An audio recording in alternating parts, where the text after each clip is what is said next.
4번은 이제 문장 삽입이죠. 근데 문장 삽입은 주어진 문장에 접속 부사가 있으면 먼저 읽고 들어가는 게 우리의 원칙이었었죠. 여기 있으니까 한번 먼저 읽어봅시다. 그러나 but even the author 어떤 저자들조차도 who deny 부정하는 that emotional essential 감정이 필수적이라는 것을 부정하는 저자들조차도 usually find a place for them 감정을 위한 자리를 찾는다 in moral psychology 즉 도덕 심리학에서 감정을 위한 자리를 찾는다. 즉 감정을 어느 위치에 놔야 될 것인가라고 고민을 한다는 거죠. 그러니까 즉 감정이 필수적이라는 걸 부정하는 사람들조차도 이랬잖아요. 그러니까 앞에 뭐가 나와야 돼요? 이거 부정하는 사람들에 대한 내용이 짤막하게 나오는 정도 수준이 돼야 되겠죠. 자, 이걸 알고 글을 읽어서 그 위치를 찾아봅시다. Almost all major ethical theory in Western philosophy 서양 철학의 거의 모든 주요 윤리 이론은 implicate 뭐를 관련시킨다. The emotion 감정을 관련시킨다. In one way or another 뭐 이런 식이든 저런 식이든. And some of these theory 이런 이론들 중에 일부는 emotion이 essential to morality 도덕성의 감정이 필수적이라고 하고 and in other 또 다른 사람들은 일부는 they are not 도덕이 they are not as essential to morality가 생략됐겠죠. 그렇죠? 그러니까는 필수적이 아니라고 한다. 이 주어진 문장에 뭐가 있었죠? 부정하는 사람들조차도 이게 있었잖아요. 그래서 정답이 2번 자리가 들어오는 게 일단은 강력한 후보 자리라는 걸 알 수 있었던 거예요. 하지만 우리가 계속 읽으면서 더 강력한 문장 자리가 나올 수 있겠죠. 그러니까 그건 우리가 염두에 두고 읽어 나가야 됩니다. 그러니까 감정을 위한 자리를 찾는데 this is true even for 칸트에게도 마찬가지였다. 어떤 사람이었냐면 is notorious for 뭐에 악명 높았던 주장하는 것으로 악명 높았던 morality는 depend on 어디에 달려있다? 이성에 달려있다. rather than sentiment 감성이 아니라 이성에 달려있다고 주장하는 것으로 악명 높았던 칸트에게 있어서도 마찬가지다. 뭐냐면 칸트조차도 뭐 이성 얘기를 먼저 우선적으로 했지만 감성 부분을 완전히 배제시키지 않았다라는 거예요. 그렇죠? 칸트 얘기가 계속 나옵니다. 다음 장에. 칸트 체계에서 이성은 우리에게 말해주고 있다. We follow the moral law. 우리가 도덕률을 따른다라는 것을. 그러나 acting from the moral law. 도덕률에 그 기대어 행위하는 것. 도덕률을 기반으로 행위하는 것은 begin with 뭐로 시작하는 거냐면 respect for the law. 법을 존중하는 것으로 시작하는 거야. which. 그래서 그것은 is constituted by respect for person. 사람에 대한 존중으로 구성되어 있는 거잖아. 법이라는 게. 또 which니까 또 그것은 is a natural consequence of the recognizing the dignity of each person. 사람에 대한 존중이라는 것은 결국은 각각 사람의 존엄성을 인정하는 자연스러운 결과로 이어지는 거야. 뭐로서? as a law governed agent. 즉 법에 지배받는 행위자로서의 각각의 인간의 존엄성을 인정하는 자연스러운 결과로 나오는 것이지.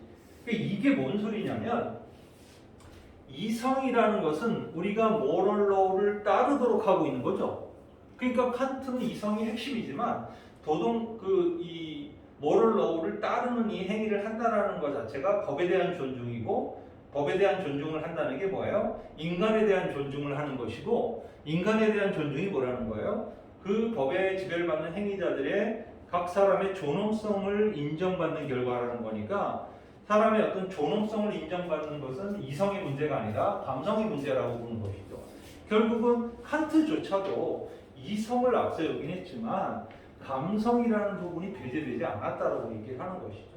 In addition to respect, 존중 이외에도 칸트는 주장하기를 moral judgment, 바로 도덕적 판단은 accompanied by moral feeling, 도덕적 감정이 동반된다라고 주장합니다.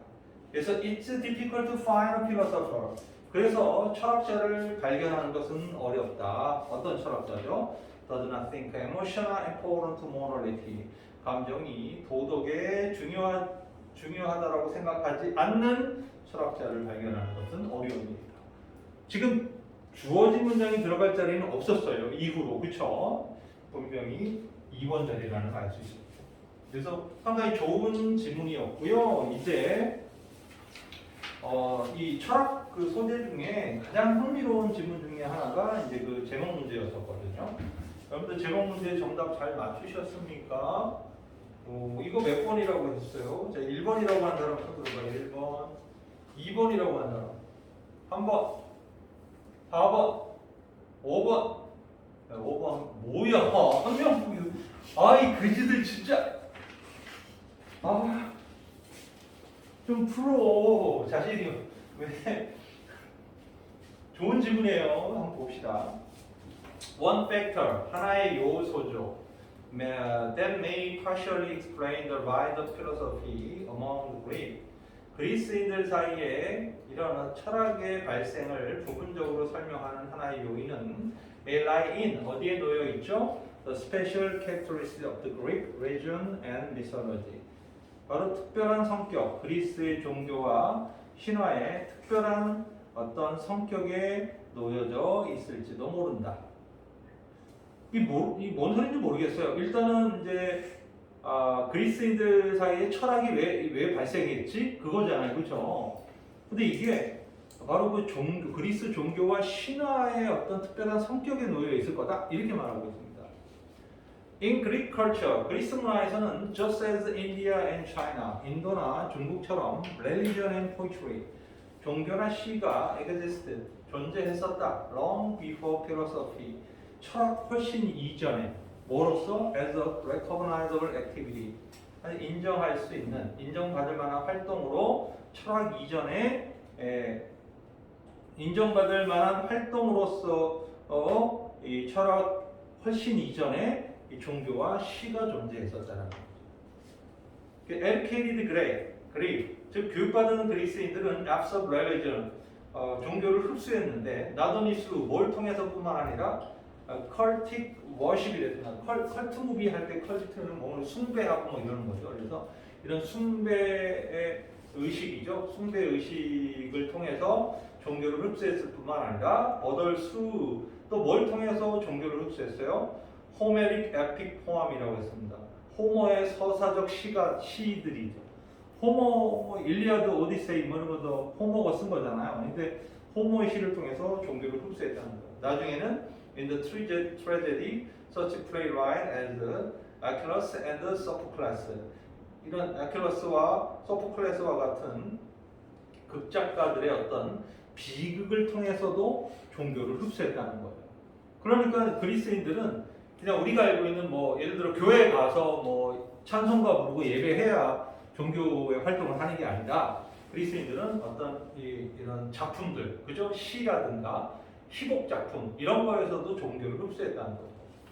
Greek religion, 그리스의 어떤 종교는 as presented, 제시되어진 in this poetic form, 바로 이런 시적 형태로 제시되어진 그리스 종교는 embody, 뭔가를 포함하고 있었다. Many tension, 많은 긴장과 갈등들을, 그리고 때때로 seem to present, 뭔가를 제공하는 것처럼 보였다. Outright, 아주 명백한 contradiction, 명백한 모순점들을 제공하는 것처럼 보였다. The God, 신들은 are presented as immortal, 불멸이고 and noble, 고귀한 존재로 제시되었고 to be worshipped, 숭배되어지거나 and honor, 숭상되어지는, 존경받는. 그러나 그 신들은 they also described as 뭐로 묘사되기도 했어요? engaging in behavior, 어떤 행위를 하는, 참여하는 어떤 행위예요? seem far from honorable, 이 존경받는 거 하는 거, 즉 고귀한 거 하고는 far from, 아주 먼, 그지? 먼 것처럼 보이는 그런 행위를 하기도 한다. 그러니까 보통 신 이러면 정말 올려 쳐다보기도 어려울 정도의 그런 어마어마한 사람처럼 보이기도 했지만 가끔은 신들이 하는 일이 유치하고 유치찬란하고 인간보다 더 사악하고 뭐 이런 행동으로 묘사됐다는 거예요. 그래서 to a soulful person, 사려 깊은 사람에게 있어서 그리스 종교는 left, 뭘 남겼어요? 많은 의문들을 남긴 거죠. About the nature of God, 신들의 본성에 관한, 그리고 their relation to the world, 그리고 신과 세상과의 관계에 대한 많은 의문을 남겼던 거죠. 어떤 상태로 남겼어요? unanswered, 대답되지 않은 상태로 남겨둔 거죠.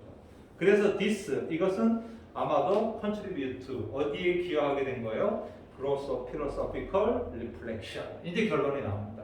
바로 이게 바로 그 철학적 성찰의 성장에 기여하게 됐다. 이렇게 되는 거죠. 이 문장이 결정적인 정답을 제공하고 있는 거예요.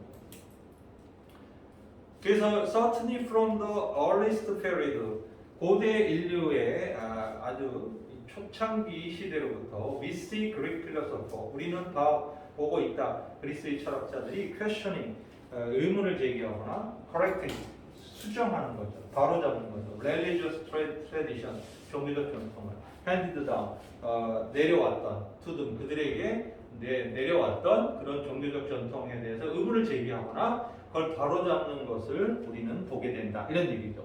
그러니까 그리스의 철학이 이렇게 왕성하게 발달하게 된 것은 뭐에서부터 시작하는 거예요? 바로 신에 대한 의문이죠. 그렇죠? 신은 저렇게 고귀한데 왜 저렇게 뻘짓을 하지? 뭐 이런 식으로 생각하다 보니까 그 여지를 갖다가 채워넣기 위한 고민의 과정에 철학이 나온 거다. 이렇게 보는 거죠. 그래서 5번 바로 신에 대한 의구심이 결국은 그리스 철학의 발달을 가져왔다. 이게 제목이 될 수 있고 주제가 될 수 있습니다. 좋은 문제였어요. 네, 좋습니다.